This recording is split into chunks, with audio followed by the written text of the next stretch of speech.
Hey Ridge Kids, it's Miss Becca. Welcome to your worship experience. Today we are talking all about courage, which is being brave enough to do what you should do, even when you're afraid. Because guess what? You don't have to face your fears alone. With God's help, you can have the courage to do what you should do, even when you are afraid. I can't wait for you to learn more about this today, so you have fun, and I'll see you next time. Bye, friends.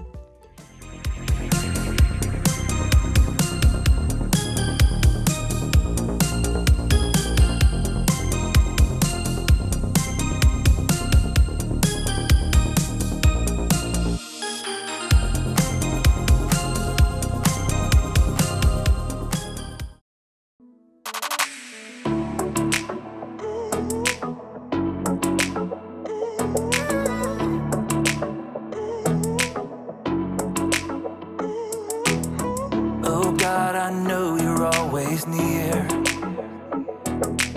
so even in the dark I will not fear. I know the storms will come, I know I'm not alone. You are my strength, so I will say, you make me brave, you give me courage. I won't be afraid, I won't even worry.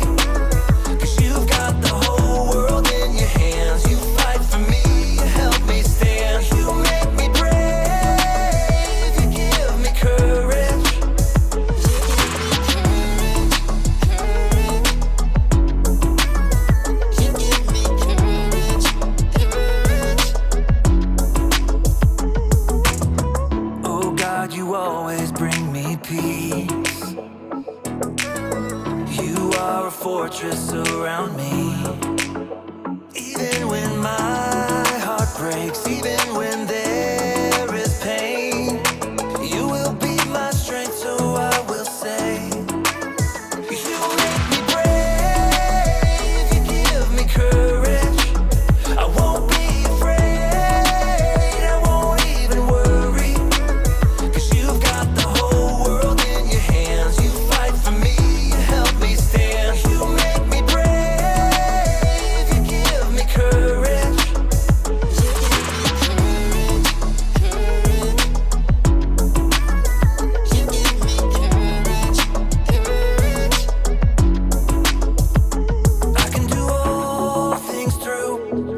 Savior who gives me strength every day, strength and courage.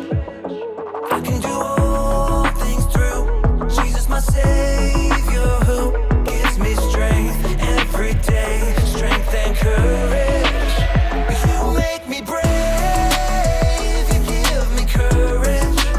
I won't be afraid, I won't even worry, 'cause you've got the whole world in your hands. You fight for me, you help me stand. You make me brave, you give me courage. I won't be afraid, I won't even worry, 'cause you've got the whole world in your hands. You fight for me, you help me stand. You make me brave, you give me courage.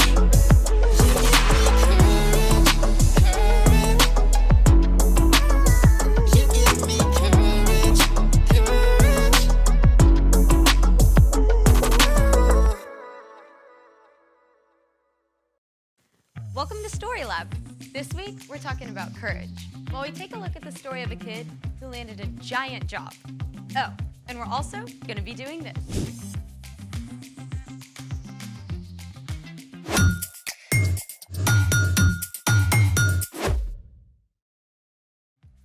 Hey, I'm Skylar. And I'm Sebastian. We're talking about courage, which is being brave enough to do what you should do, even when you're afraid. Yeah, like when you're trying something brand new. I got something new. A belt. Nope, it's a slingshot. No, that's not a slingshot. Of course it is. I used to make slingshots with sticks and rubber bands. This kind of slingshot is sometimes called a shepherd's sling. Oh, you're talking about David and Goliath. Spoiler alert! Today's Bible story is about David and Goliath. I've always wondered how David could knock out a giant with one stone. Well, check this out. Some ancient armies had slingers who could shoot stones over 60 miles an hour up to 400 meters. They were sometimes faster and more deadly than arrows. I'm sorry, I misjudged you, slingshot bow. Don't feel bad. Don't feel bad. Oh, and get this. Sometimes the slingers would write insults on their stones before shooting them. Archaeologists have dug up stones that read, "Take this, victory, catch." Oh, and wait for it. Ouch. Oh, for reals? I did not make that up. So how does this thing work? This is the cradle, and these are the retention cords. The sling acts as an extension of your arm. And when you place a stone in and spin it, the sling multiplies the force of your throw. We gotta try this out. Let's do it! Okay, you see that target? Yeah. Can you see it through the guard? I can see. Okay, one of us is gonna hit that target. None of us are leaving here until one of us hits that target. We're gonna be here for a while. I'm gonna hit it. She's not gonna hit it. Okay, don't try this at home. We're in a professional story lab. True. Okay, first, you're gonna take your index finger and you're gonna put it through the loop. Okay, I got it. Got it? Okay. Then you're gonna grab onto this retention cord. Okay. Make sure you hold on tight. Then you're gonna place your stone in, and then you're gonna swing with a bunch of momentum from an underhand arc. All right. Once enough momentum is built, you're gonna release the retention cord. All right. Okay, ready? Hey, that was pretty close. Hey, let me go. You go first. You go first. Okay. I'm gonna try the figure eight. Or not.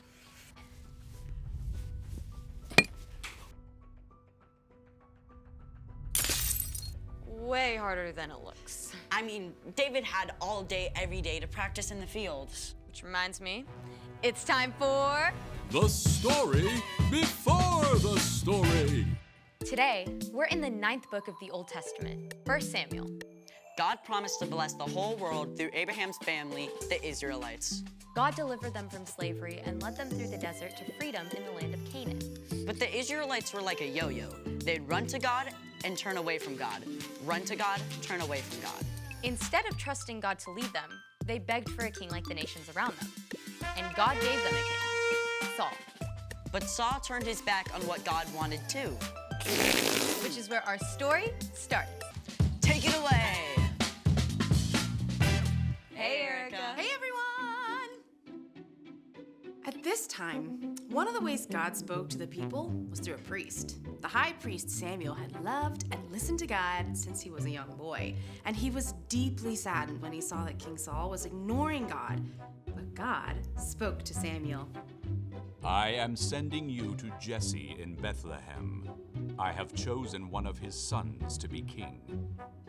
So Samuel was in a tricky position. Saul could have Samuel killed for anointing a new king, but Samuel chose to be brave and do exactly as God had told him. Samuel traveled to Bethlehem, where Jesse lived with his sons. The first son, Eliab, was tall and handsome and definitely looked like king material. And Samuel thought to himself, Oh, this has to be the one the Lord wants me to anoint for him. but God had something super important to say to Samuel. Do not consider how handsome or tall he is. I have not chosen him. People look at the outside of a person, but the Lord looks at what's in his heart. Jesse had 6 other sons stand right in front of Samuel, but even though they looked pretty kingly, God made it clear to Samuel. Well, God hasn't chosen them either. Are these the only sons you have? Well, my youngest son is taking care of the sheep. Well, okay, I'll send for him.